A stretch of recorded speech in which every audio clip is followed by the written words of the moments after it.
Hello and welcome to part 2 of my solo level 1 honor mode video. If you haven't seen part 1, I highly recommend that you pause this video and go check it out before you continue. Now that that's out of the way, I need to do a little e-bagging. First of all, I just want to say I'm absolutely astounded by how much support you've shown me by tuning into my videos. You've all been so amazing to me already and I feel dirty having to ask for more from you, but as you can see from my analytics, the sub to view ratio is gigantic and I would really like to flip that ratio upside down. So if you like what you see, please consider hitting that sub button. It's totally free and it helps me out a ton. Now with that shameless act out the way, we can get into the video. The first thing I'm going to do inside the Shadowfell is skip the encounter with the Harpers in the Shadow Curse by coming around to the left here, buffing with jump and then just jumping past them all.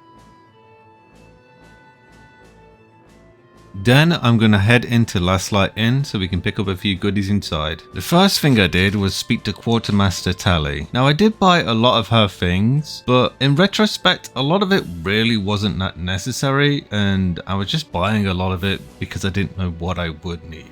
But looking back at all my footage, I can tell you that the only things that were actually relevant were the Shade Klinger armor, the gloves of the Balanced Hand, and the amulet of the Harpers. This should cost approximately about 2600 gold. She does also sell the Mighty Cloth, but we don't need that right now and we can save ourselves some money by picking it off her corpse later. Another item I'll be needing is a Shapeshifter's Boon Ring. To get this, I'm going to drink a potion to speak with animals and then we can interact with its ox, and as the Dark Urge we can just stab the hell out of it and then get the ring.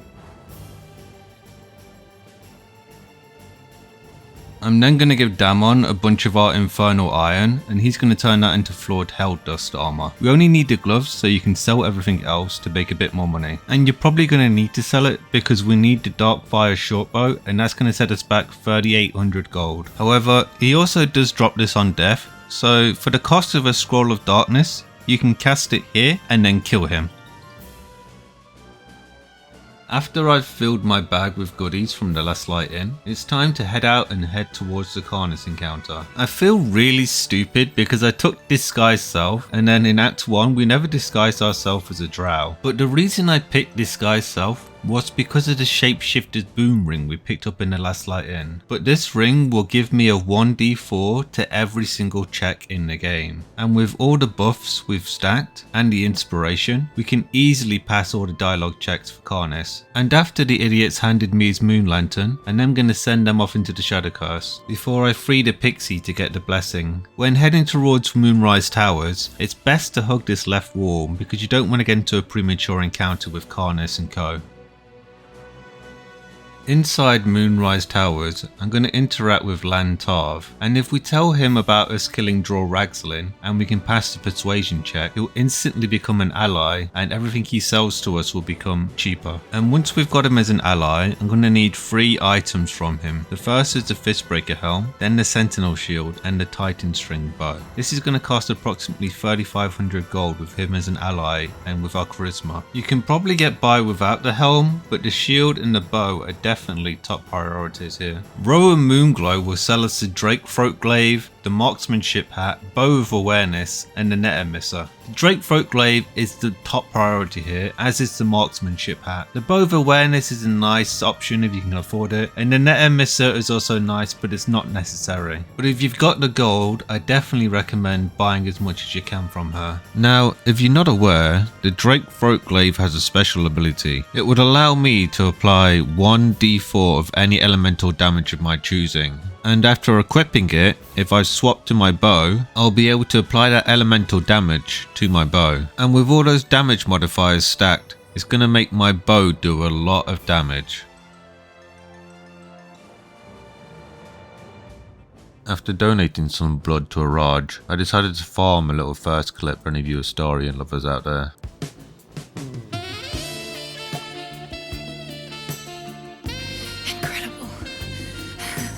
Incredible.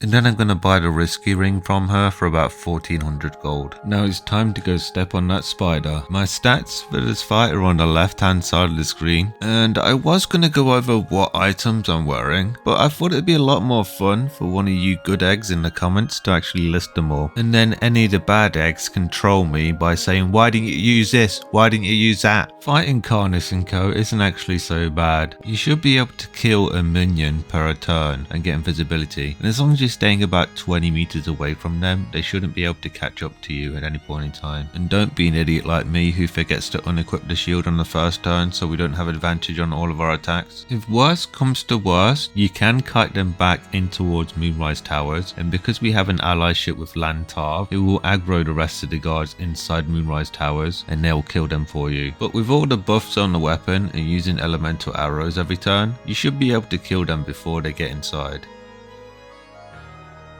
If you speak to this guy down on the dock and using a Lithid's wisdom check on him, you can make him then go jump in the water, and as Dark Urge you'll get an inspiration point if you need it. But I just used a persuasion check on him so he'd look the other way while I stealed the cargo behind him. I'm then going to get Psionic Backlash. This is actually a really nice skill to get because it lets you get chip damage from far away from anyone that casts anything, and if they're weak enough it can proc cool the weak too so you get the kill on them. It was now time to go do the Zayfisk back in the Githyanki Creche. Zayfisk requires saving throws and intelligence and wisdom, so before I can enter I need to set up Leviathar's Blessing, as this will give me +2 in wisdom saving throws. I'm also going to use the Cloak of Protection, the Headband of Intellect, the Shade Clinger Armor and the Staff of Arcane Blessing. Now the Shade Clinger Armor is actually really interesting because it applies a condition in which it gives us advantage on every single saving throw, and this condition applies until long rest and will still be on your character after you take the armor off. To set this up to work while we're in the Zayfisk, I'm going to cast the Scroll of Darkness over the Zayfisk and then get inside. This will work with Fog Cloud too, so if you want to be extra cheap you can just use the Hammergrim Mist Amulet. With having advantage on all the saving throws, you should hopefully be able to get through the Zayfisk with all your inspiration points intact. Just make sure you pick the second option on the last one, as this will be the intelligence check over the constitution check. And I don't know what it is, but I swear I'm cursed to forever lose 1 inspiration point to this check here. With the Zayfisk all done, all that's left to do is to gain access into the back of the Creche.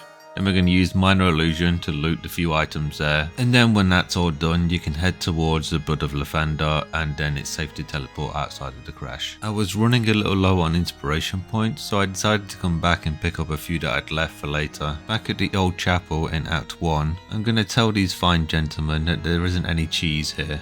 Nobody's getting any damn cheese! Now move it! And then after they've all left, I'm going to shoot down this rock and then go into the hole. There's a bit of RNG involved in this, but what I'm hoping for is that all 5 of them are going to be close enough to this fire barrel and I can shoot it and kill all 5 of them in one. This will give me an inspiration point for killing 5 enemies in one turn. And no bad eggs, this is not barrelmancy because the barrel was there to begin with. This is what us fine sophisticated gamers called playing smart. Speaking of playing smart, I had set this up so they'd be here later on if I needed the inspiration point, because killing both the brother and sister here does give Dark Urge an inspiration point. However, if you don't start the owlbear battle, it does not work for some reason. If you start the owlbear battle and let them die, it does. So there's a footnote there. And since this guy at Joaquin's Rest is long dead, we can just come over here and tag him for the inspiration point. Since I was nearby, I decided to venture back in towards the goblin camp. I wanted to kill Crusher so I can get his ring. So I snuck around and took the high ground on the right before starting the battle, and the bow just does so much damage. Although I did underestimate how much Crusher could actually move with his ring, and he's able to actually get right up next to us. But then I can just kill him on the next turn and it's no problem. After looting the ring, I had a bit of fun with some of the goblins and the ogre before leaving. Since I had a nice supply of smoke powder bombs, I decided to go hunting for gnolls, and because they were all grouped together, a smoke powder bomb is a good way to get advantage at the start of the fight, leaving most of them to be one-tapped afterwards. And as long as I use click heals every turn to keep a good distance from them, they shouldn't pose any problems. For the encounter a bit further down, I I cause a lot of confusion by blowing up this fire wine barrel, and in the chaos, I'm able to pick up 3 kills, leaving only 1 left. All I have to do is end my turn, wait for it to come to me, it finds nothing, and then I'm just going to shoot an arrow in its back. For the final Null encounter, I'm going to wait for the line of sight to break, and then I'm going to dash, click heals, sneak in, and throw a fireball where I can get the most of them. And I'm able to kill 4 and get surprise on everyone, which is good because the leader actually gets better turn order than us. Can't do much else though at the moment, so all I need to do is just end my turn. And then when it comes back around to my turn, I'm just going to click heals, and I decided to shoot an arrow of lightning at the leader to get some chip damage off before backing off. Since none of the gnolls can get to me, they all have to use dash on their turn. I suppose now would be a good time to go with my battle strategy for level 1. On every turn, I need to be able to deal damage and position myself where I cannot get hit by the enemy. The easiest way to do this is to position yourself further enough away from the enemy every turn that it forces them to have to use dash. For any enemy that isn't a monk or a rogue, a dash will cost the use of an action, and they cannot proc extra attack off of it. And that means the enemy won't be able to attack you that turn unless they have any kind of bonus action attack. Mostly this will be monks and rogues too. Misty Step does make the kiting strategy more difficult, but it's not impossible, and you can avoid the fights in which Misty Step would occur anyway. Hopefully by now future me has finished editing the Null fight and it's over and done with. And now I should be back in the Last Light Inn, buying the Ring of Generality and the Gloves of the Automaton from Barker's. This should set you back about 1100 gold. And slight spoilers for anyone that was complaining about me using the bag exploit. I actually have another run on the go that I'm doing the exact same thing without the exploit, and I'm hoping to drop that after this series, so that's something to look forward to. Since I had some more inspiration points, I decided now would be a good time to try the Necromancy of Fae. I should have used Leviathar's Blessing though to get the extra +2 in Wisdom, because unfortunately it cost me 1 inspiration point, but we're lucky enough that the rest of the checks were able to pass without having to redo them.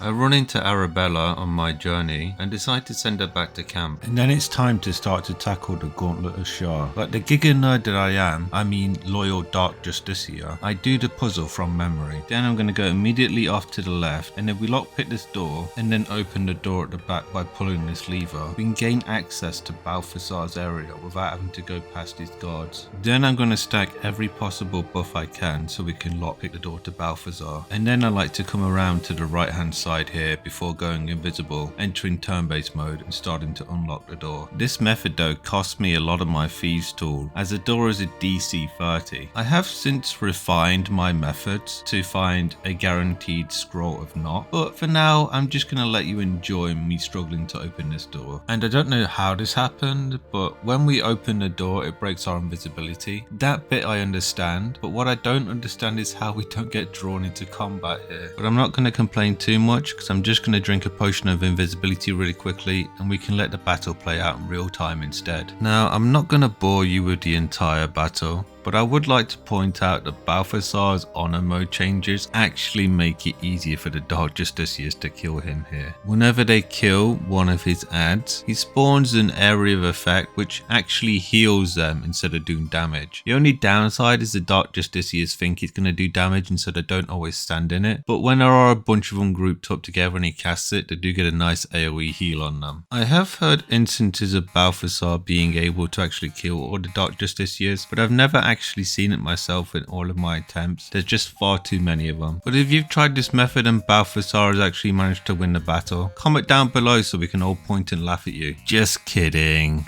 I love you really, but please do let me know because I'm curious. Oh, and one more side note, if you was running low on inspiration points, killing Balthasar as Dark Urge will give you an inspiration point, and it does work if the Dark Justiciars kill him instead too, as long as you're nearby. Once Balthasar is dead, there's nothing really left to do but to loot him, and then make your way back towards the rest of the trials. As is tradition, I like to take Shadowheart through these trials by herself, rather than the main character. So after swapping on some gear, we're going to attempt the trials with her. For the soft step trial, there's not really much to say, but I would like to point out my route here. After donating some blood and tipping out Fedora to the Fair Lady Shar, I like to come over to the door on the far right, and if we stand by the entrance and then hide, dash and click heals, and and then enter turn-based mode, we can walk all the way up this hall and push this button. If you do this at just the right time, the shadow won't even be here and you'll be able to go straight through to the end. Unfortunately though, for me the shadow is here, so I'm just going to step off to the left a little bit and then end my turn. And then because the shadow was heading away from us this time, the way will be clear and we're able to go straight to the back and pick up the Umbral gem. For now, I'll be skipping this self-same trial because we don't have the equipment ready for it. And so after I finish doing Shar's invisible maze puzzle, I'm going to move on towards the Silence Library. I tried to set up a kill on the librarian by throwing a smoke powder satchel down and then throwing a smoke powder bomb on top, but apparently even though it doesn't have any resistance or immunity to force damage, it doesn't hit the librarian at all. Fortunately though, we don't get dragged into combat with the entire library. And to be honest, I do prefer to sneak through here anyway, so not being able to kill the librarian that way is not that much of a big deal to me. I did buff Shadowheart with Longstrider though. I'm not really sure how this is going to fall into the rules because it is technically one character buffing another, although I guess I could just use Crusher's Ring as well and achieve the same effect. And even though I don't think it was that relevant, I'm including it anyway for full transparency. And the way I like to sneak through here is I wait for this dot just to see it on the right to not be facing the bookshelf on the left, and then we're going to dash, click heals and enter turn-based mode. Then I'm going to take this very sneaky path around all of the line of sights, and unfortunately I failed a perception check here, so my only option is to touch the bookshelf and pray. And I get really lucky here because Shadowheart saves against the trap so I don't get dragged into battle. So all that's left to do now is to pick up the book, and then I'm going to drink a potion of invisibility and sneak over to the button and press it. The gate won't be able to open though because it's locked in turn-based mode, so I'm just going to go towards the gate and then exit turn-based mode so it opens up quickly. And then after I've done the little puzzle, we're going to loot all the stuff in the back and then you're free to just teleport out of there.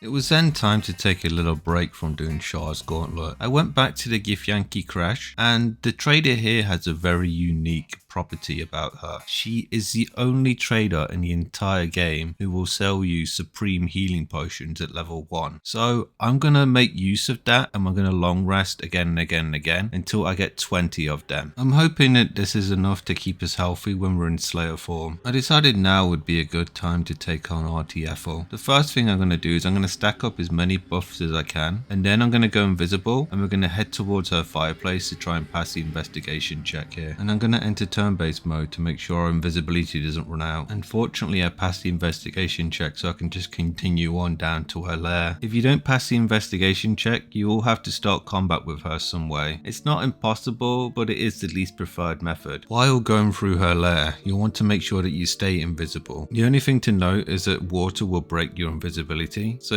when jumping through this waterfall, you need to make sure that the ranger is not staring in your direction. And then when you're down in her boss room standing here, you'll want to split up a bunch of smoke powder bombs in your inventory and drop them down on the ground. In patch 5 when I was recording this, it took 7 smoke powder bombs. However, at the time of editing this in patch 6 of hotfix 23, smoke powder bombs are actually bugged and do twice as much damage as they should do. So you're going to want to cut this number in half and put about 3 or 4 down. If you're watching this at a time in which the smoke powder bomb bug has been fixed, then you're free to put down 7. And once our little present has been prepped, it's time to go back up towards Auntie Ethel's house. To get her to move downstairs, we're going to use Scratch to attack her. You can also use this method to engage her in combat if you failed the investigation check. Once the best boy has done his job, you're free to go back down towards her boss room. Now, this strategy for fighting Auntie Ethel does verge on Baromancy. I was really skeptical about using this method because of how close it is to Baromancy, but I also figured that this is probably the most consistent and replicatable strat that anyone else could use. There is another strategy you can use which involves spamming scrolls of fog cloud and darkness, and if you want to check that out, that was in my other video on tactician mode. But for now, we're going to go ahead with this tactic. It's very simple. All you need to do is make sure you drink an elixir of vigilance so you get first turn,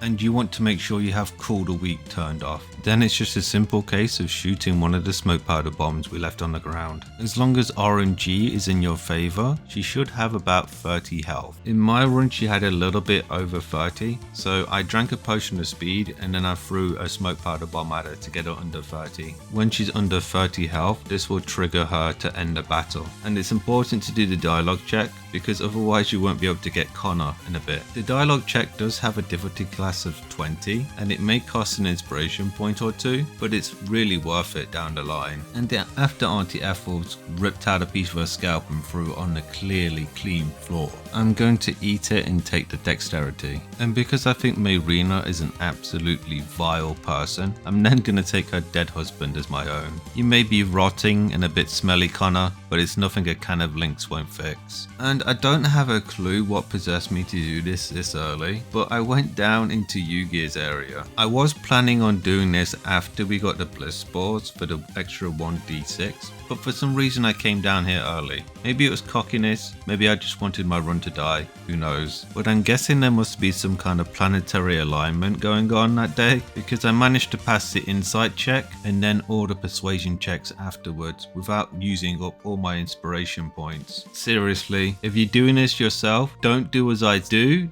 as I say and come back when you have bliss spores. But after I've managed to convince Yugir to have a commit Sudoku party, Bastard! I head back over towards the creche. Man, looking back and editing this run, I really was all over the place with this. But the reason I came back to do this was because after the sequence inside the astral prism, we'll have permanent bless until long rest. And I can avoid the fight with the Githyanki afterwards by being invisible before we step through the portal. You will still have the dialogue when you leave, but the battle will never start, and then you can just run off towards the Blood of Lathander, which for some reason I can't quite put my finger on in post-edit. I didn't actually go pick it up right now, I just left, and instead I decided to go back towards Moonrise and head down into the prison to free Wolverine. And I've got to say, I think this whole prison break sequence is probably one of the most fun things I find to do on a level 1 run. Just finding the strategies you need to actually get through here alive, it just feels so rewarding. The first thing you're going to want to do is take out the scrying eyes. The easiest way to achieve this is to wait until they're separated from everyone else, go into hide, enter turn-based mode to lock them into position, and then use a scroll of shatter or a divine orb on them. There are 2 that patrol outside, which unfortunately I wasn't recording when I killed the first one, and then the third one can be found inside the warden's office upstairs. Oh, and killing these gave me an inspiration point for Dark Urge, so that's something you may want to know. For the guards that are positioned outside on the main walkway, I used minor illusion to lure them towards one of the edges, and then I just shoved them straight down into the chasm. Just be sure you're ready to get the hell out of there just in case anyone comes to investigate. As when I killed this first guy, the warden came running out of her office and I had to quickly teleport out of there to get away. But when I came back, as you can see, no one was hostile, and I could just lure this second guard over towards this edge and then shove them in. And then last but not least, the warden is going to get the same treatment. Just use minor illusion to lure her out onto this bridge, and then you can just shove her into the chasm. With all the guards dead, the only thing left to do is to free Wolverine and the tieflings and then send them on their way. Because I'm Dark Urge and I was planning on killing everyone at the last light in, I told Wolverine to go hang out on the water because it would be safe there, but for some reason I ended up getting on the boat anyway and we ended up back at last light in. This is going to be really problematic because I need Wolverine to be alive in Act 3 so we can buy flash blinders. And this all gets further complicated when I make the stupid decision to rest inside Act 2. This causes the butler to show up and give us the urge to kill Isabel. Now there is 3 different ways to get Slayer form. One is to kill Isabel, the other is to kill whoever you're romantically involved with, and the third option is to kill whoever has the most approval with your character. Since I still needed Shadowheart for Shar's Gauntlet, and I wanted Astarion for Act 3, the only option still left on the table was to try and romance Karlach. So I went back to Act 1, and I did a bunch of things to gain approval with Karlach, but when it came to the scene in which I'm supposed to be able to give her a kiss, I could only give her a hug, and consequently later later on when I killed her, she didn't give me the urge. So at this point I'd spent about 2 to 3 hours on this and I'd gotten nowhere. So my only option left was to kill Isabel. And it was vitally important to the run to get Flayer form before Act 3 because otherwise Oren will have it in Act 3 instead of us. So with that all said and done and Karlach's dead body rotting back at our camp, the only thing left to do now is to kill Isabel. Although that's not really that hard to do because Isabel has to be the only level 5 character in the entire game that's weaker than a level 1. Like the only thing that's worth mentioning about her is that she gives you an inspiration point when she's dead. After convincing Jaheira that the arrows that say property of can I beat this inside Isabel's skull did not actually belong to me, she agrees to help us in a battle against the Shadow Curse at the last light in.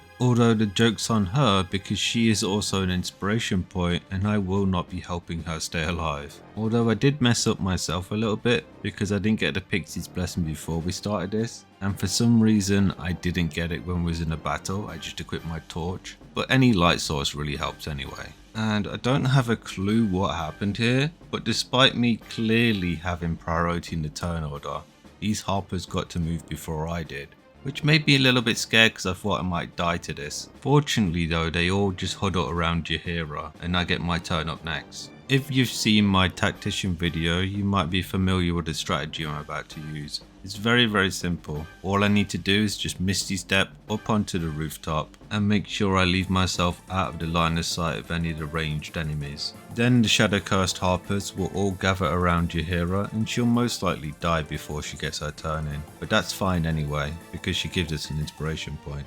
Back on my turn, I think about drinking Elixir of Bloodlust, but for some reason I don't and I just throw down a smoke powder bomb. Although this does proc the invisibility from my cape, and because none of the Shadow Curse can get anywhere near me to detect, they all just pass their turns and stay where they were. On my next turn, I still don't drink an Elixir of Bloodlust and I just throw another smoke powder bomb. I do get another kill which procs my invisibility and the Harpers won't go to investigate, but seriously, past me, why am I not drinking an Elixir of Bloodlust right now? But maybe past me was onto something and future me should shut up, because it looks like this strategy is actually working really well to keep the Harpers all grouped together. Although when I swap to the bow so I can shoot a fire arrow at this barrel here and get another kill, for some reason it costs resources to swap back to my melee weapon so I can't get my torch out. For now I'm just going to get out of line of sight and let the Harpers start coming towards me. There's not really many of them left anyway. On my next turn I tried to speak into the Pixie again, and I've definitely had this work in combat in the latest patch.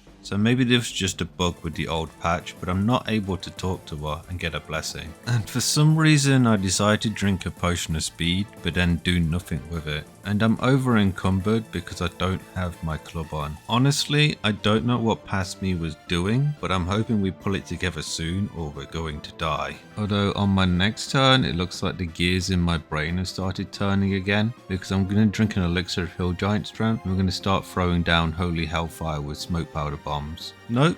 I guess I must have spoke too soon because past me pulls out the bow to shoot the Harper with the electric arrow. This does a good amount of damage, but it does force me to take more Shadow Curse damage. Fortunately though, I was smart enough to buff up with Shield of Thralls before we started this battle, so I don't die this turn. I suppose if I want to be really critical, I could have just dropped a torch and left it on the ground and used that light to keep me safe. But hey, hindsight's 20/20. On my next turn, because my potion of speed is about to be running out, I need to hide to leave a last known location and then move away from that. This will cause the Harpers to all skip their turn because they can't get to me to investigate, and lethargic doesn't break my hide. So at least I did one thing smart, right? When I get control of my character again, I'm going to use my action to equip the boots of speed, and then I'm going to transition into what I like to call phase 2 of this fight, and that involves kiting the remaining Harpers around the inside of Last Light In. As long as I leave my last known location on the roof here, I'll be able to hide and sneak all the way down towards them to get a better line of sight on them. And when I came off the roof, I was made sure to move this candlestick over here to illuminate the area, because I didn't want anywhere to be dark that I would be running back into. And when I finally get close enough to them, I can throw down a smoke powder bomb and get some good chip damage off on a group of them, and then I can use click heals to run away. On their turn, only 2 Harpers come up the stairs, but a fire arrow is enough to pick off 2 of them. And somehow the final 2 harpers try to detect me from all the way over here, even though I'm clearly miles away from this location. And this throws me out of combat. But that's not really too big of a deal because there's not really much left to do other than to finish off a few weakened harpers here anyway. So I'm just going to skip on to the next bit. After finishing off at the last light inn, the only thing left to do was to take a long rest to get Flayer Thorm, and then I decided to take my frustrations out on the butler. And since I'm entering the final stretch of Act 2, the only thing left to do now is to stack up a bunch of buffs ready for the final boss. Once I've picked up all the necessary components for the Morning Lord's Radiance, I'm gonna quickly head back to camp and pick up Shadowheart. I did this because I want her to get the extra buff too. And then I'm gonna go back into the Creche, and when I'm invisible, I'm just gonna sneak past all the Githyanki and head towards the Blood of Lathander. And after making my way past all the traps in the Githyanki, the only thing left to do is to get the Blood of Lathander. And then it's time to head back towards the Gauntlet of Shar and the self-same trial. The first thing I need to do here is to take off all of Shadowheart's gear before I do the bloodletting ritual. This will make it so that the clone the trial summons will be completely naked and a lot easier for us to hit. After doing that, we're safe to then put all of Shadowheart's equipment back on. I had reclassed her to rogue, but in retrospect it really doesn't matter if she's rogue or whether you keep her as cleric here. When you step inside the trial, you'll want to make sure that you stay in hide, that way you won't get ambushed by the clone. And despite our shield giving us advantage on perception checks, I somehow managed to fail the perception check here, but that's okay because we don't really need to see where it is anyway. And then once I'm at the top, I'm going to drink a potion of speed and then quickly shoot a sunbeam at where they should be. Since the clone is naked and they take double damage from radiant damage, our sunbeam does a lot of damage, and for some reason we don't get dragged immediately into combat, so I'm just going to quickly finish it off with a shot from our hand crossbow. And that's the self-same trial done, easy peasy. And we'll even get an inspiration point for Lorianne. And now I'm going to head back towards the Myconid colony, and we're finally going to tell Spore that we killed the Dwagar. This will give us bliss spores, and it will also give us the second part of the Myconid questline. So now it's time to dip into Grimforge and to cut off Nir's head, which will also give an inspiration point if you really need them. And then I'm going to head back towards the Myconid colony, and I'm going to hand Nir's head into Spore. After the entire colony does a dance, in which I can only describe it as them farting and then wafting it up into their nostrils, I'll be rewarded with the Envoy's Amulet. This comes with a skill called Voice of the Circle, in which we can get +2 to our persuasion checks for 10 turns. Now that that's out of the way, we can let Shadowheart stab the Night Song with the spear, and then after the ritual, we can steal all of her nice new items off of her and send her back to camp. Back at Moonrise Towers, Zarel has left a welcoming party for us, but I don't really care for dying right now, so I'm just going to go invisible and just run past them all. If you wasn't aware, just to the left of the entrance we can climb up here, and after some short hops we'll be on the first floor of Moonrise Towers. Similar to how we dealt with the scrying eyes in the prison, this one can be dealt with in the same way, by being in hide, locking it in turn-based mode, and then hitting it with a scroll of shatter or a chromatic orb. Oh, and it got lost somewhere in the 12 hours worth of footage I had for Act 2, but after you kill everyone at Last Light Inn, Marcus's body will be in Zero's office, and you can lift the shifting corpus ring off him, which is another cast of invisibility for free. And on screen now, you'll see all the equipment I had for the fight ahead. And I just wanted to point out that the M in brackets means main hand and the OH in brackets means offhand. I wanted to kill the necromites on the left hand side of the door so it would be easy for me to sneak in, and so I started off by attacking the closest one with my offhand attack. And for some reason I don't bring all the necromites into battle here. Not that I'm really complaining, but it is rather odd that I didn't aggro all of them. And when I attack the other one using an electric arrow, I get invisibility and then I run away. However, I didn't realise that Radija would not path back towards the door, and instead actually just stays in the spot in which she was last in. But that's okay because it actually makes it a little bit easier for us, because I can use minor illusion to lure her out of the way, and then I can just sneak past her and go straight to the door. But before I do that, I'm going to back off and cut myself a little bit so I get Leviathar's blessing, and then I'm going to buff up with Shield of Thralls.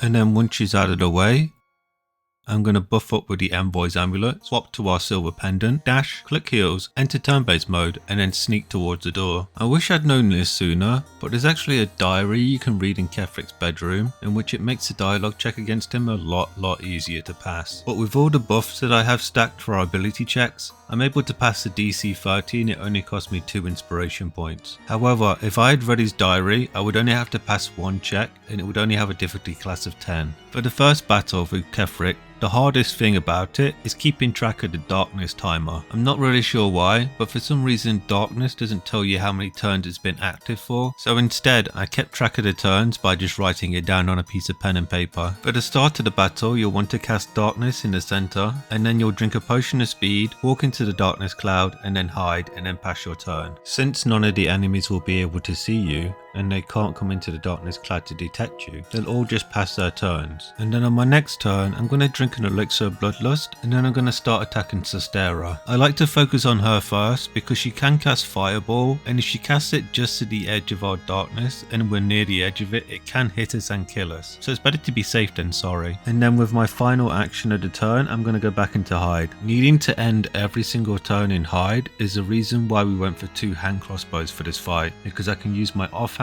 action to do a long range attack, and then I can use my main action to go into hide. It also means I can attack twice in one turn whenever I have a potion to speed up or an elixir of bloodlust proc. And just like I mentioned back at the last light in fight, being in hide and getting lethargic does not break hide, although you will want to note that it uses an extra turn of darkness. When Sostera is dead, I'm going to use my extra action to attack Ketheric. And looking back on this footage, it's extra frustrating that I didn't read Ketheric's diary to make the dialogue check easier, because I went into his room to kill his dog so he wouldn't be here. I just forgot to put it in the edit. For full disclosure though, if you pass the dialogue check with the dog, you're free to attack it and it will never attack you back. So you didn't really miss anything about that. It was just me killing a harmless animal. But now that Sostera is dead, the only thing left to do is to attack Ketheric with bonus actions and then to hide every turn while keeping count of darkness. I chose to recast darkness on every 8th turn because I wasn't too sure if I was counting correctly, and I was paranoid that if I left it go to 9, it would actually be 10 and I would die. There is one thing to note though about darkness, is that sometimes if you're lucky enough you can actually pass the hiding check in between your cast of darkness, and casting darkness will keep you in hide, so if you pass the check you'll still be in hide and you'll still have your action free for that turn. If you don't remain in hide, you'll need to drink a potion of speed. Alternatively, you can try to use your offhand attack to kill one of the necromites on the turn that you'll use darkness, so that you'll have 2 actions that turn. Since I hadn't been using my potion of speed and I had quite a healthy stock of them by now, I chose just to use the potion of speed method instead, because this gave me a few turns of getting extra attacks on Ketheric, which ultimately made the whole fight quicker. And after about 20 rounds of combat, Ketheric finally runs away, with what I can only describe as the best excuse ever to run away from a fight. Seriously, where was this excuse when I was going through school? My lord beckons me.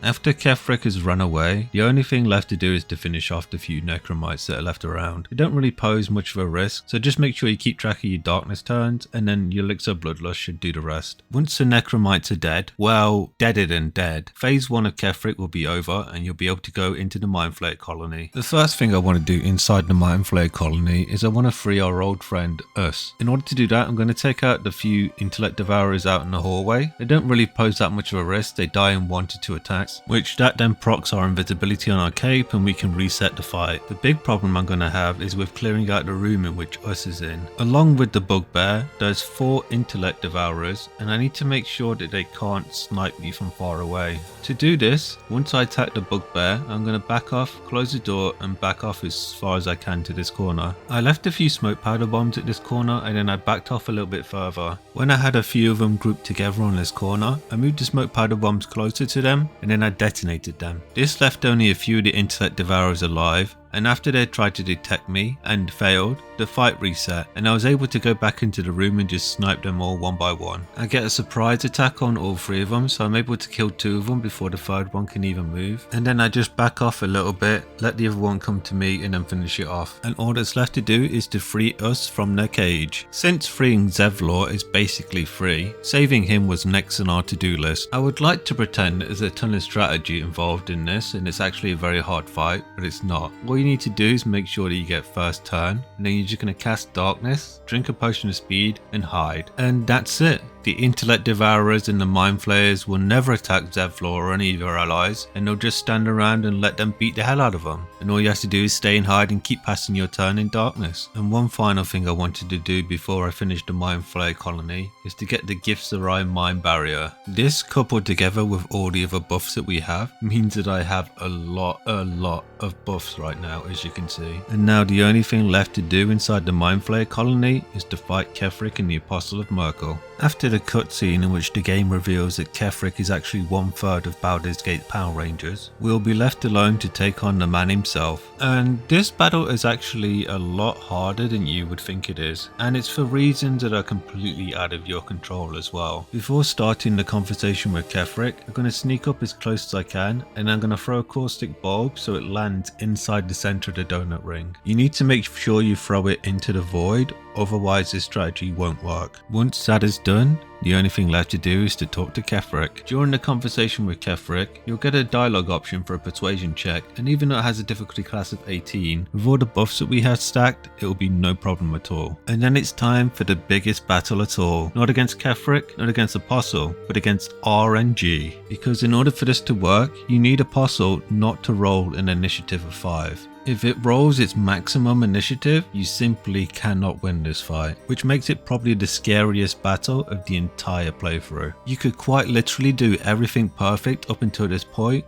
and if he rolls 5 on his initiative roll, you are screwed. That's because on the Apostle's turn, it will always do its Area of Effect attack, which reaches the entire boss arena. And assuming that doesn't kill you, his next attack or one of his minions will. And I think the most annoying thing about this is that the Apostle only has 12 dexterity, which means he only has a +1 bonus to his initiative. And you also have to hope and pray that his minions can roll higher on their initiative too. I had quite literally lost more runs to this RNG than I'd cared to admit. And in one run I was so desperate that I turned to Flayer form, but even then I was barely able to survive a round of combat. There is a strategy in which you can deal infinite damage on turn 1, but since that requires the use of an exploit, it's banned from this run. So for now, all I can do is hope and pray to the RNG gods. And when I finally got a run to Ketheric and he didn't run maximum initiative, I could use my strategy. The strategy is actually quite simple. The Apostle of Myrkul cannot move, and the caustic bulb we threw on the floor deals 1 to 4 damage every single turn. That would be very slow unless we could somehow get ourselves out of combat. And to do that, we can go invisible, run away, let one of his minions try to detect us, and then we'll be out of combat. And then all that's left to do is to hide far away from any of the enemies. And then you can go and make yourself a coffee, go have a cigarette, or whatever you need to do. Just go chill for about 20 minutes, come back and the Apostle will be dead. I don't personally class this as a bug or an exploit. I mean, technically I guess we are exploiting the fact that Larian didn't let the Apostle heal, but it is what it is. Personally, I consider this clever use of the game's mechanics. But if Larian feel like patching this, please don't. Keep this in. I feel like this strategy is so unique and so obscure that it should be allowed in the game. I mean, I've literally found a way to kill the chosen one of a god with one single caustic bulb. I think that deserves some kind of merit, right? And with the Apostle of RNG dead, the only thing left to do is to move on to Baldur's Gate.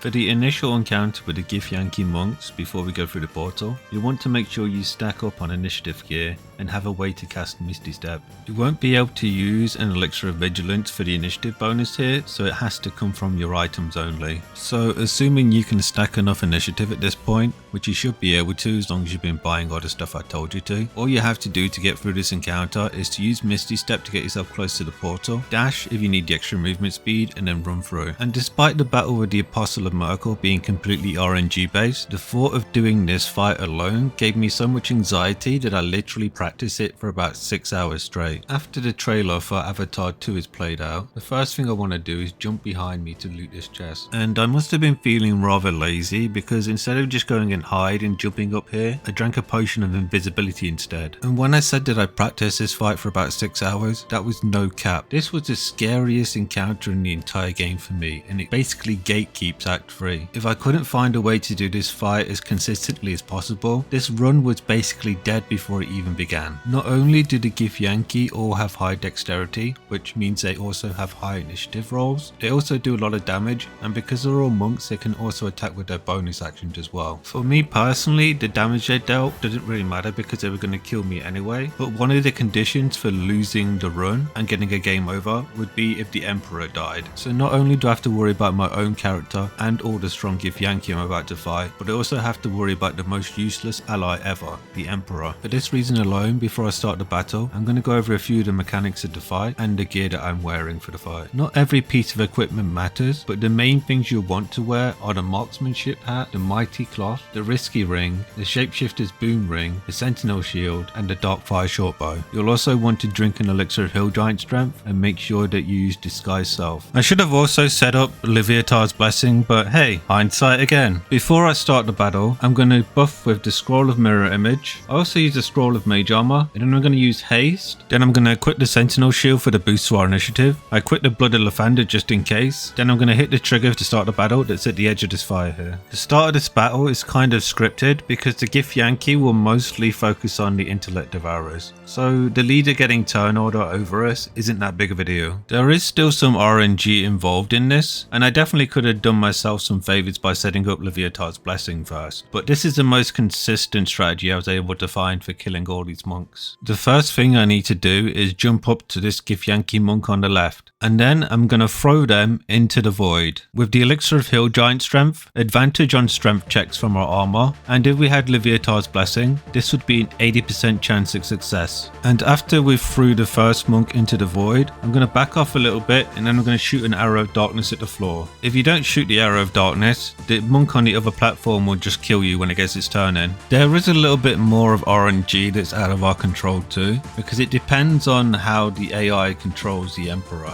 In all the test fights I did on another save file, the optimal outcome is that the Emperor stuns at least one of them with Mind Blast. Fortunately on our run, the Emperor stuns both of them, which is the most optimal that we can get. In my tests, whenever he failed to stun at least one of them, he never ended up in the position that we needed him to be to finish the fight off. And then on my next turn, I'm going to jump over to the other Githyanki monk, and then I'm going to throw them down into the void too. It's worth noting that for this, I'm using the throw command and not the improvised melee weapon command. After the second Githyanki monk is dead, I'm going to check the line of sights to make sure that no one's looking this way, and then I'm going to hide and move away from my last known position. This will make it so the Githyanki monks focus on the Emperor and don't bother with us so much. And what I need the Emperor to do on his turn is to fly up onto one of these platforms so the Githyankis chase after him. Unfortunately for me, that's exactly what happened. The main Githyanki gives chase and jumps up next to the Emperor. This is perfect. And so on my turn, I can jump over and then throw the Githyanki down into the void. And then with my final action, I'm going to shoot another arrow of darkness at the floor. Not being able to see me or the Emperor because of the darkness arrow, the Githyanki jumps nearby and then ends a turn. The Emperor flies down and then tries to use Tentacle Whip on the Githyanki, but he saves. It is worth noting that if the Emperor manages to stun them, this removes the ability check on throws, and so you'll be able to throw them guaranteed. But for now, I'm just going to jump down and throw them into the void. And that's it. That is Act 2, Honor Mode, Solo Level 1, all complete. The only thing left to do is to accept the upgraded tadpole and then long rest back at camp.